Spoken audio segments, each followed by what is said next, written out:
It's in my radio.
I took the sheriff to see the governor and have it back done the whole state.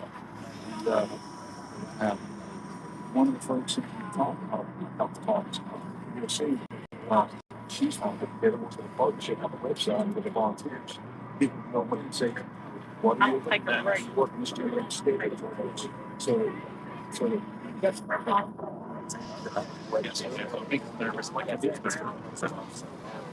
Let's go ahead and get this taken. go ahead and deal with that. Yeah, let's check that. I said, let's wrap this up. There was like 2 questions. If I take it.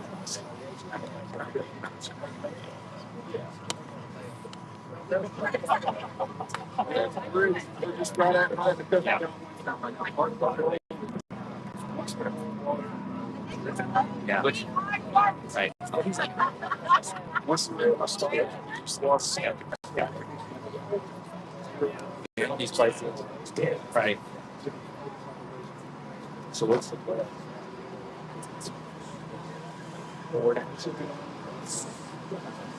Ask like the more so what's your favorite? And it's on the searched. Just that's awesome. That's awesome.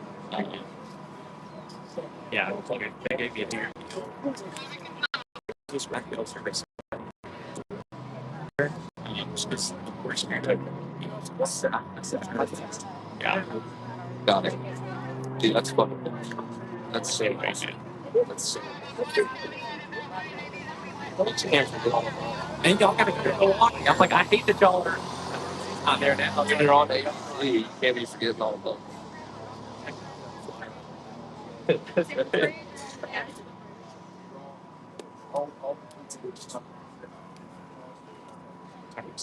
Here, it's one try. So we're actually. Come on. Senator Blackman. Chestnut Hill. That's what Governor, I want you to meet somebody real quick. Hey, John Perez. Hi, John.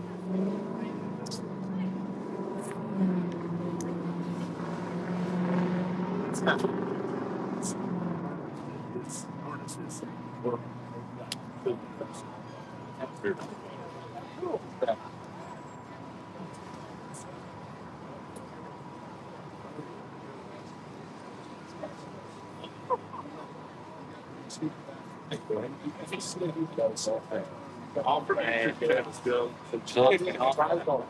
Not all here. Okay. No, they don't. Somewhere to that. Are you here?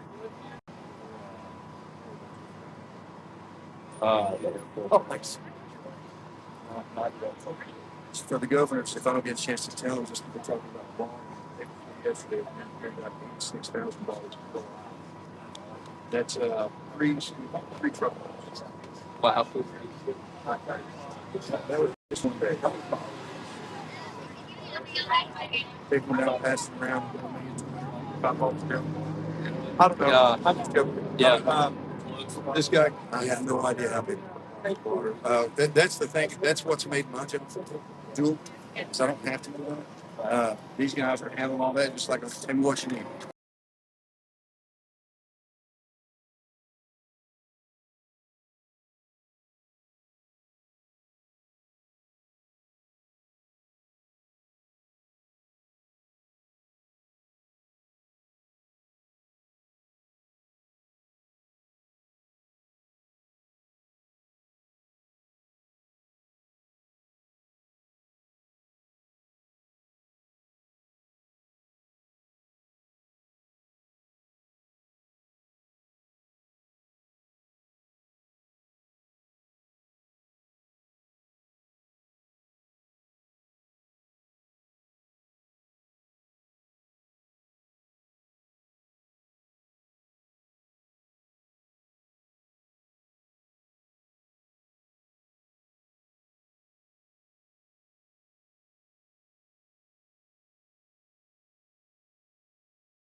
Response, the EMA team, the fire department, the sheriff's department, the local officials, county mayor, their response has been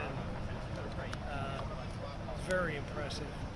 But the gaps that government has, the people fill in. Donations, 3 trailer truck loads of water a day coming in and out of this facility for the people in this county, and they have satellite hubs as well. So I spent the morning at the EOC with professionals, and now we're out here with those that are volunteering to make sure that people in this county and all across the region are getting what they need. The main priority out here in Newport seems to be the water situation. We're going on almost a week now without water. How can the state step in to help? I think part of the reason, or part of the help that we bring is distribution, and the National Guard across the region has been providing water for shower facilities, for bathroom facilities. Most importantly, what we can do is work alongside the utilities to develop the fix that they need for their counties. And TEMA is coordinating in their local EOC is a TEMA or TEMA officials sitting side by side with the locals to say, how can we be supportive? This county, for example, they are in the process of making those repairs. I was next door in Greene County just earlier today. They believe their water will be up within the next day or two. And then it takes a couple of days to purify that water so that people can drink it. But there are very hopeful signs, very good progress in the right direction, and that's happening here in this county.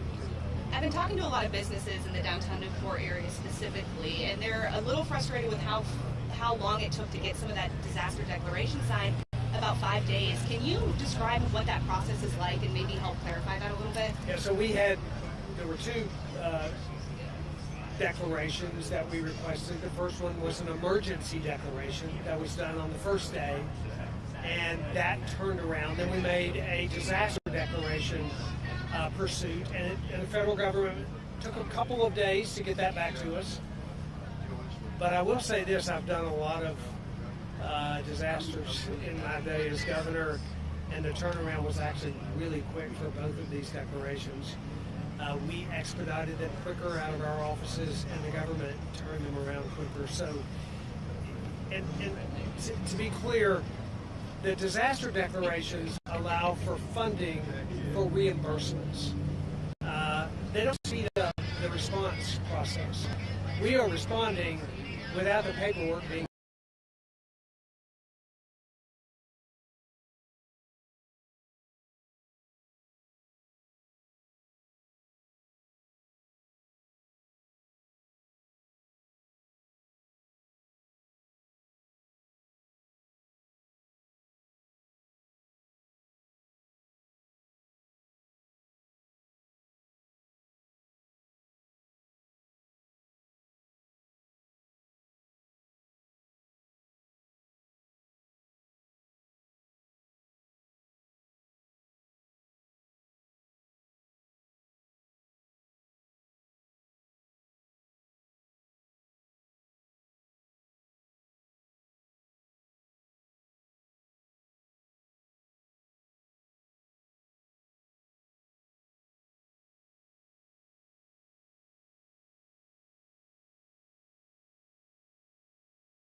locals is to remember that survivor-centric approach to this response is what will keep us moving forward. Anybody else have a question? I know you're passionate about schools specifically. I want to ask about some of these counties.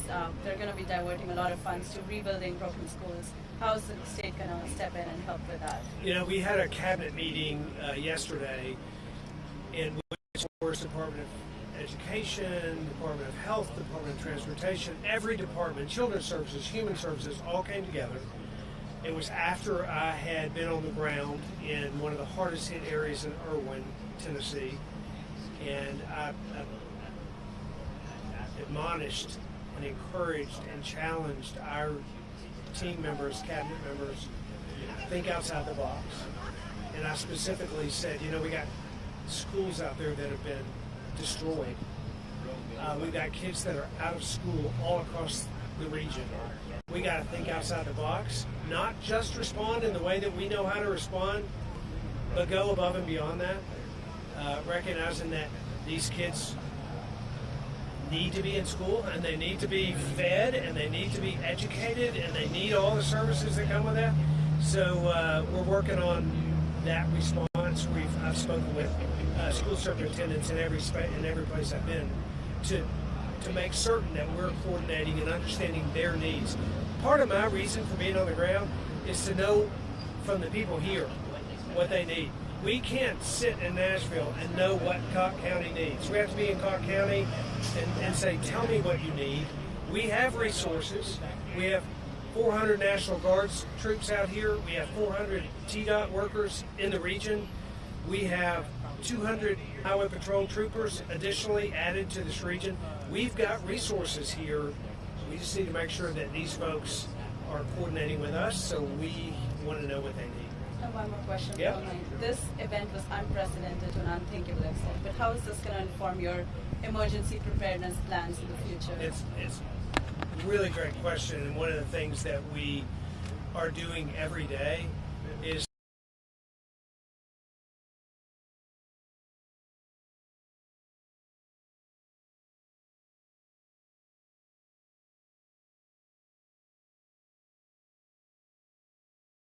that needs to be filled.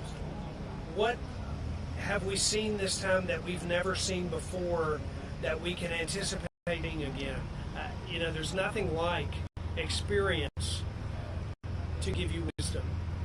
And I told our team this is a significant and massive experience that we're walking through. Let's gain the wisdom that we can from this so that future EMA directors and TEMA directors and governors and departments, so that future leaders can understand even better how to serve people.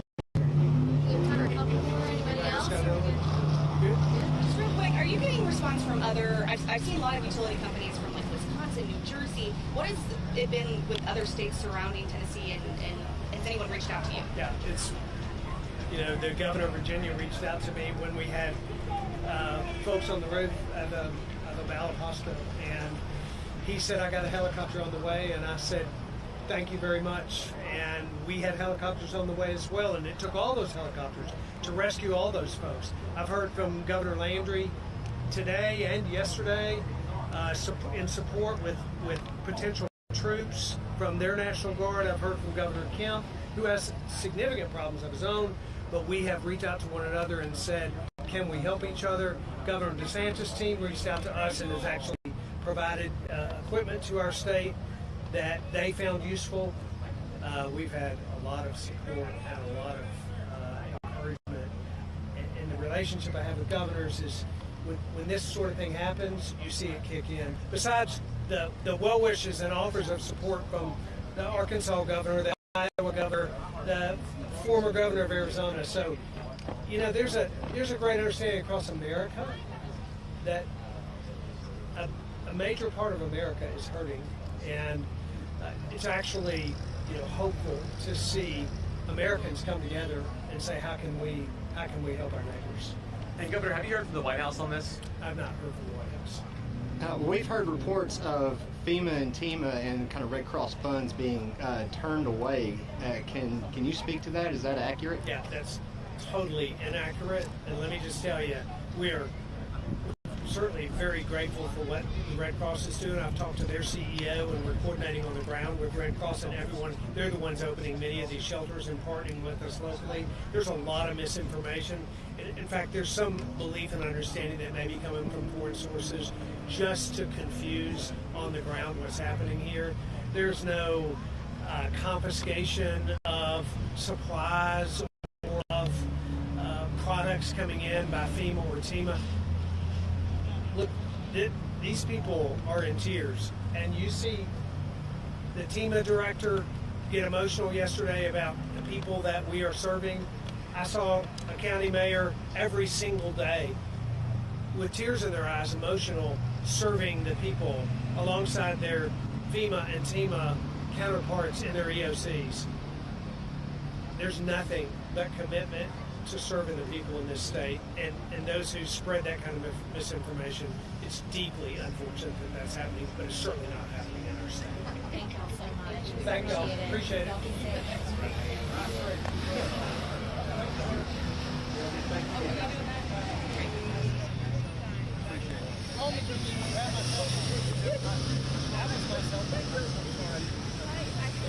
No.